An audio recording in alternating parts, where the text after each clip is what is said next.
Hosea chapter 3, verse 1. Then the Lord said to me, go again, Hosea. What? Go find her. Love this woman who's loved by a lover and is right now committing adultery. Go find her, Hosea. Go find her. Look what's after the comma. Just like the love of the Lord for Israel. I love her. Now, where it says Israel, it means Israel.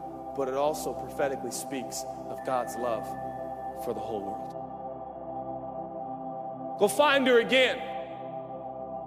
This is like my love for the children of Israel who look to other gods and love the raisin cakes of the pagans. In other words, they like the things that society, stuff, possessions that the world offers. They're trying to find love and meaning and purpose in that. Go find her.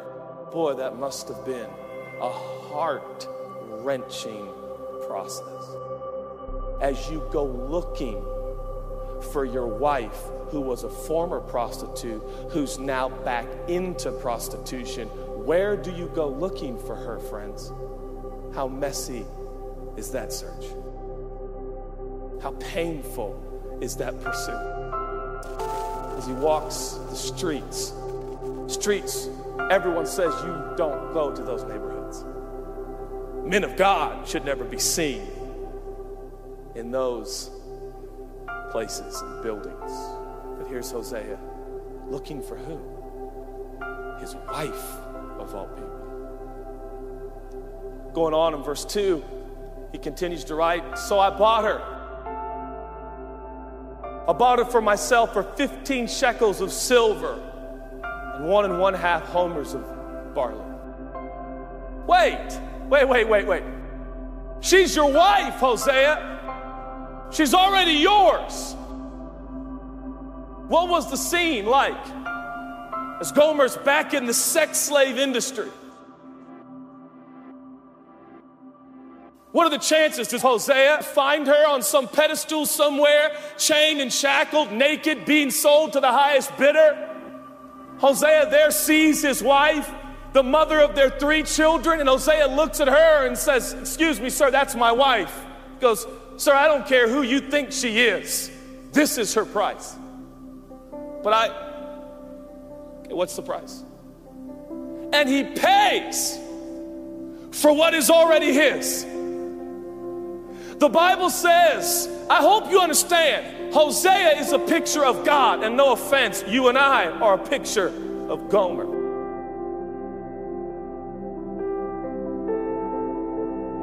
The Bible says the earth is the Lord's and the fullness thereof. Mankind is the unique possession of the Creator God.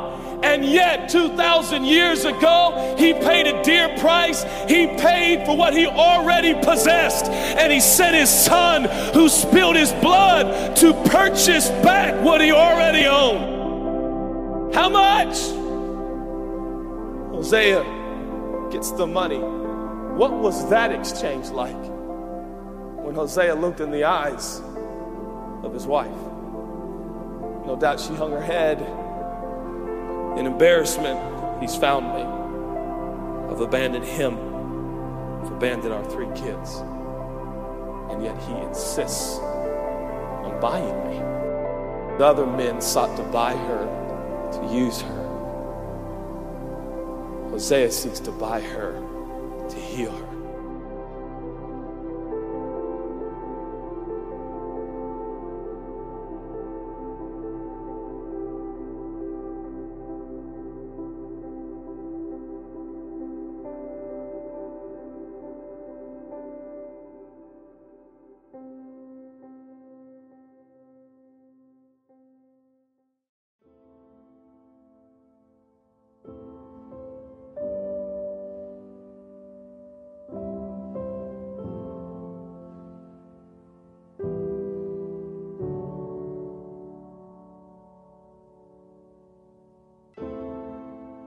Goes on in verse 3, and I said this to her, Hosea says, you'll stay with me now. He renews their vows again.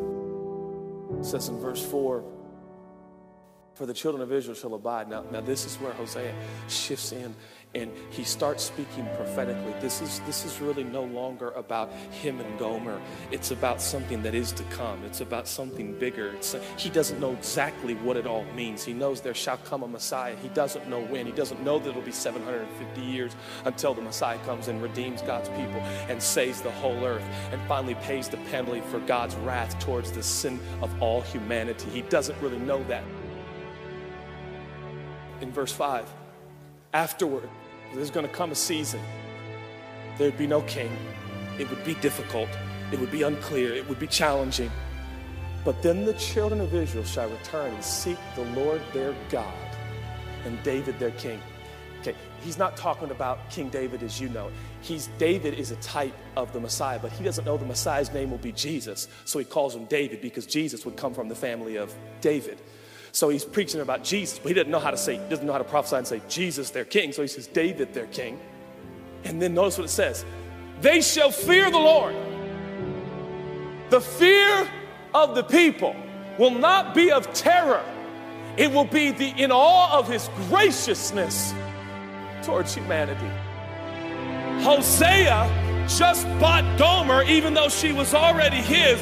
This is the picture of the gospel. Salvation completes the work in spite of her sins, in spite of her doings, in spite of running away. And then he stands and says, and there will come a day, a King David will rise. And in those days they will fear his goodness.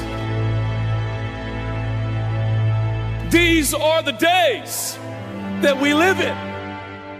Our Hosea has come. Salvation has come. And he found you, and he found me, and he had to walk to the most despicable places, and he had to communicate and be around sinful, broken humanity. Don't you see? As Hosea searched for his wife, so Jesus came searching for the salvation of humanity. And by the way, when God found you, you were not so neat and nice and put together. You were in chains, and you were naked, and you were sinful, and so was I. And our gracious God said, how much